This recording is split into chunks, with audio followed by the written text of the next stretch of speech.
GDA का आला सतही मुशावरती इजलास खत्म हो गया है। जीडीए का आम इंतखाबात में पीपल्स पार्टी को टफ टाइम देने का फैसला सामने आया, जबकि पीर पगारा ने सिंध की हर नशिस्त पर उम्मीदवार खड़ा करने के फैसले की तौसीक भी कर दी है। क्या मजीद डिटेल्स है इस मुलाकात की, जानते हैं। बोल न्यूज़ के नुमाइंदा सलाहुद्दीन हमारे साथ हैं। सलाहुद्दीन, बताएगा क्या फैसले हुए हैं इस हवाले से? आज बिल्कुल जीडीए का आला सतही इजलास जो है वो तकरीबन 3 से 4 घंटे जारी रहने के बाद वो खत्म हो गया है और उसमें अहम फैसले किए गए हैं।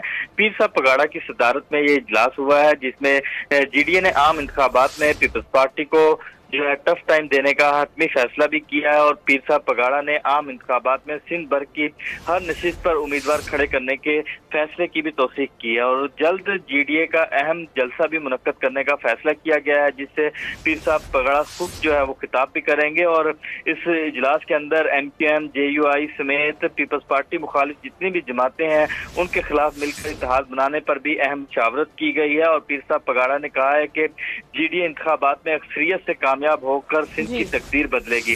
जीडीए के सरबराह पीर साहब पगाड़ा की सदारत में राजा हाउस में जीडीए की जो बहुत शुक्रिया सलाहुद्दीन, अपडेट कर रहे थे आप।